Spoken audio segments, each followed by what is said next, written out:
आऊज़ बिल्लाहि मिनश शैतानिर रजीम बिस्मिल्लाहिर रहमानिर रहीम। अस्सलामु अलैकुम डियर स्टूडेंट्स। मैं उम्मीद करता हूँ आप लोग हमेशा की तरह खैर आफियत से होंगे। स्टूडेंट्स, आज की इस इम्पोर्टेंट और इन्फॉर्मेटिव वीडियो में मैं आपको बताऊंगा कि MA English part 1 classical poetry की किस पोइम में से कितने नंबर का पेपर आता है, कितने नंबर का रेफरेंस टू कंटेक्स्ट आता है और कितने सवालात आते हैं और कौन कौन सी पोइम में से आते हैं, किस राइटर की बुक में से आते हैं। तो काइंडली ये सब कुछ आपको एक ही वीडियो में दिखाने वाला हूँ।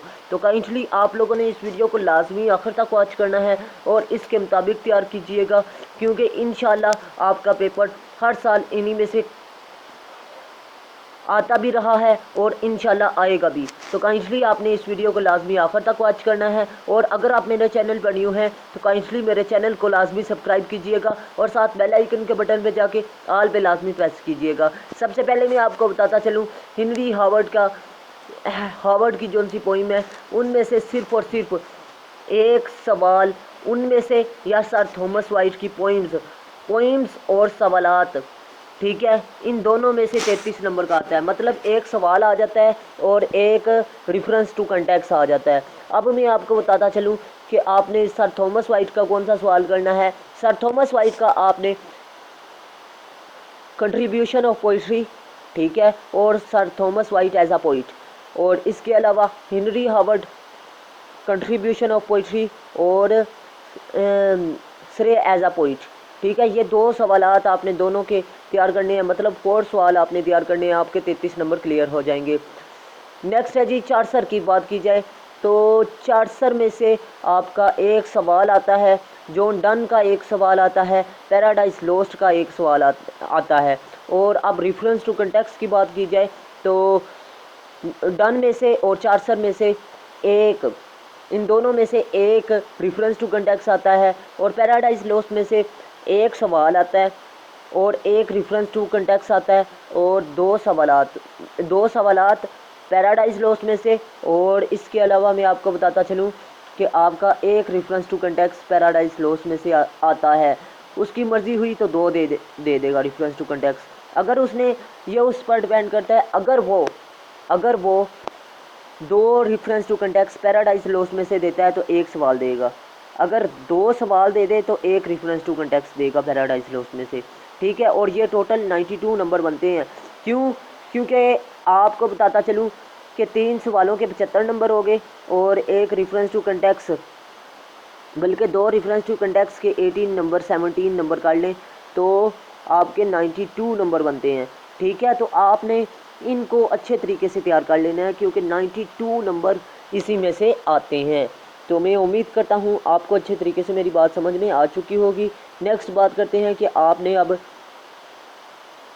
The rap of the luck में से कैसे तैयारी करनी है। The rap of the luck में से एक सवाल आता है 25 नंबर का और 33 नंबर टोटल आते हैं। मतलब एक रेफरेंस टू कंटेक्स्ट आता है और एक रेफरेंस टू कंटेक्स्ट 8 नंबर का होता है। तो मतलब 33 नंबर का आपका the rap of the luck में से आता है पेपर। कितने नंबर का? 33। तो काइंडली आपने the rap of the Lock को अच्छे तरीके से तैयार करना है। और मैं आपको बताता चलूँ कि the rap of the Lock को जब आपने तैयार करना है तो इसका रेफरेंस टू कंटेक्स्ट और ट्रांसलेशन को लाजमी अच्छे तरीके से तैयार कीजिएगा। नेक्स्ट बात करता हूँ कि 4 बुक्स आपने तैयारी के लिए कौन सी चूज़ करनी है जी। अगर आपके पास वक्त बहुत कम है तो आपने वाइट की पोइम्स तैयार करनी है। कौन सी? वाइट की। और श्रे की पोइम्स को तैयार करना है, पैराडाइज लॉस्ट को तैयार करना है, the rap of the lock, ठीक है। तो आपका पेपर इंशाल्लाह अच्छे तरीके से फुल अटैम्प्ट हो जाएगा। और पैराडाइज लॉस्ट को आपको अच्छे तरीके से तैयार करना पड़ेगा, ठीक है। वाइट और श्रे में से एक हिस्सा क्लियर हो जाएगा। अगर पैराडाइज लॉस्ट आप नहीं भी तैयार करते तो the rap of the lock, ठीक है, इन 3 बुक्स को आप लाजमी तैयार कीजिएगा। इंशाल्लाह आपका पेपर अटैम्प्ट हो जाएगा। मतलब आपके कितने नंबर आ जाएंगे? एक आपका रेफरेंस टू कंटेक्स्ट, एक सवाल क्लियर हो गया। The rap of the luck में से आपका क्लियर हो गया एक सवाल और एक रेफरेंस टू कंटेक्स्ट। मतलब आपका 50 नंबर सवालों के हो गए और इसके अलावा आपके रेफरेंस टू कंटेक्स्ट 2 क्लियर हो गए। तो मतलब आपके 70% पेपर हल हो गया। पैराडाइज लॉस्ट तैयार करते हैं तो 100% आपका तैयार हो जाएगा पेपर। नेक्स्ट बात करते हैं दूसरे ऑप्शन में, the rap of the luck में से ठीक है। चार्सर की पोइम्स की बात की जाए, the prologue to the Canterbury tales, ठीक है, इसमें से, और वाइट पोइम्स रे और जॉन डन पोइम्स में से, इन सब में से the rap of the luck में से एक आपको मैंने बताया कि एक रेफरेंस टू कंटेक्स्ट आता है और एक सवाल आता है, 33 नंबर इसमें से हैं।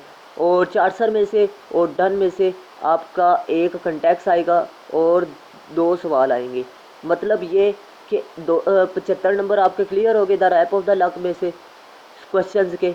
The rap of the lock और चार्सर और डन, इन दोनों में से 2 सवाल पूछेगा। मतलब 2 सवाल the rap of the lock, 3 सवाल हो गए, चौथा सवाल वाइट, ठीक है। मतलब आपके ये सवाल क्लियर हो गए और एक आप तैयार कर लेते हैं रेफरेंस टू कंटेक्स्ट, इन सब का तमाम पॉइंट्स तैयार कर लेते हैं, तो मतलब आपका पेपर फुल अटैम्प्ट अच्छे तरीके से हो जाएगा। तो मतलब 2 मेथड मैंने बताए आपको इस वीडियो में, जो कि आपके फुल पेपर अटैम्प्ट के लिए मौजूद थे। तो मिलते हैं इस तरह की नेक्स्ट इन्फॉर्मेटिव वीडियो में। अल्लाह हाफिज़। पाकिस्तान जिंदाबाद, पाकिस्तान पाकिस्तान जिंदाबाद।